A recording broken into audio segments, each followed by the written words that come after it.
then he did call me up and he said, yeah, we've got this Captain America movie coming out. Could you just like take Captain America and make him like 20% less of an asshole? Like, yeah, that's no problem. Like it's just a little bit less self-righteous, but I mean, yeah, no, it was a No, great no, no, editorial really. choice. How did you gauge 20%? Like what was 20%? Just I added in a little bit of self-doubt on Captain America. He waffles a little bit about putting, like the Oh, rest of maybe. them a little bit less self-righteous. It didn't take much. But that was great. I mean, but I haven't done a lot of, I did a Gumby story once. But going in, it's like, here's the playground that you have. So how do you make the story work with the toys that you have? Generally, I've had really good experiences with editors. But I don't know. I've never worked with like the Fantastic Four or the X-Men or something like that, where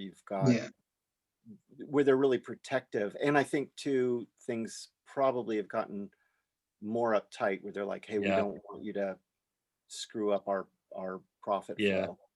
So did you have an idea for Fantastic Four? 'Cause that would be Oh a scoop. yeah, that's when I did Villain House, because I wrote all these ideas. And with Fantastic Four, I wanted to do a thing with the Mole Man and him, sort of like, what did I do with him? Yeah, it had to do with like communism, and then him being a dictator for all these weird little mole people. And the Fantastic Four basically screw up the ecosystem by taking the Mole Man out. Then all of a sudden, it kind of ruined the whole political. It was a politics story about like capitalism versus socialism. Well, yeah, it's Fantastic Four. Fantastic Four. I wanted to do something with Victor Doom back in Latveria after they're in the cosmic explosion. Oh, that'd be great. Yeah. Right? What about you, Rymac? What would I do with Fantastic Four? Yeah, why not? Oh, We're I here. don't even know. I'd probably just put them in the middle of space and have them, fight aliens. It's not Ankylosaurus. What was and he was in the negative zone. He had the wings. Annihilus, Annihilus? the green and purple guy. Yeah, he was great. That was, Yeah. Any cosmic Kirby creation, sign me up. All right. This is too fun. What's another one on your Marvel list that you wanted to get to? 12-step meeting or something. Such a neat playground. I mean, like, so Absolutely. many weird characters. The one that I did do up in Villain House was basically the owl or the vulture. I mean, it doesn't really, those two are kind of interchangeable, but he gets house arrest. And so he's assembling these villains who'd call people up and be like, hey, like, come over and we'll talk about robbing this bank. Yeah. I know we've been busted every time by Spider-Man, but this time is going to be different. I have this plan. So they come over and he's like having a meeting with like the Medusa and, whatever, like I had one called Fat Joe, the Blob, basically. There's a guy named Joe that I didn't like who was fat, so I just called him Fat Joe in the comic. And then, so he would have them come over and they were meeting about how to rob this bank.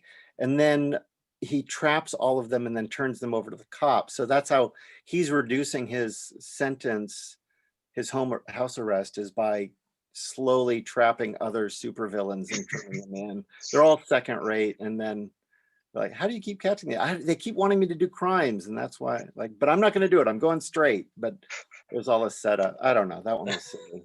But, no, why not?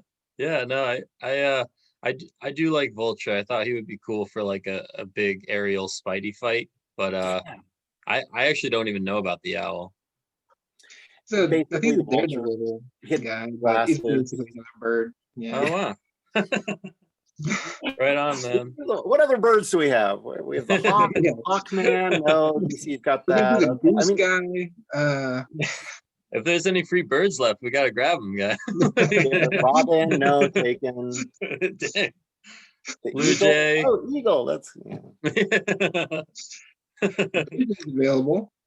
The pigeon. Not a That very would actually, menacing bird, Red but eagle. that'd be dope. He just like sends messages that are really crucial. Wasn't there a Hawk and Dove, or was that just a sitcom or something? Hawk and Dove. Such a bad job. Anyway, yeah, a lot of science fiction is what I read. A lot of Heinlein, which doesn't hold up. A lot of Isaac Asimov, and I tried to run through all the classics.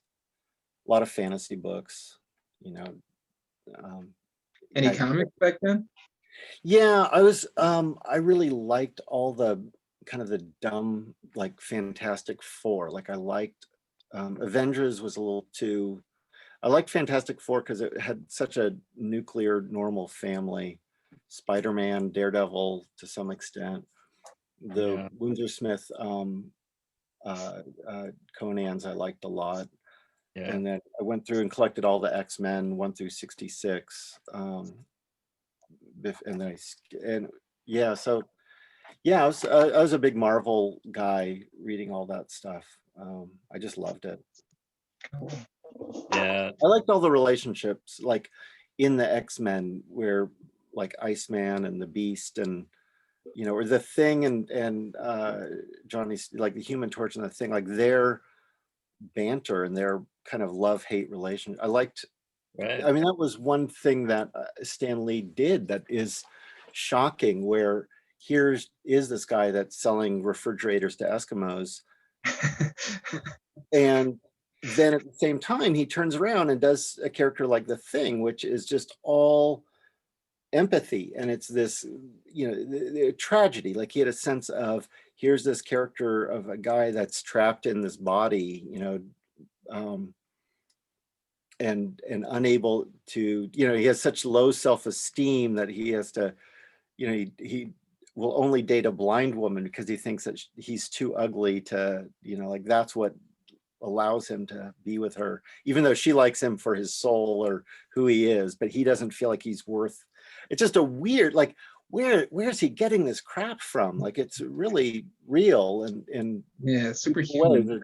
the Silver Surfer, where he roams, you know, and then the Galactus says, no, you're going to be trapped on Earth. Like the one thing that you love Earth so much, like this is it for you. So he loses the one thing he loved. Like that's, you know, there's something really, you know, like Stan Lee, for, you know, he really hit it solid a number of times. It's kind of amazing.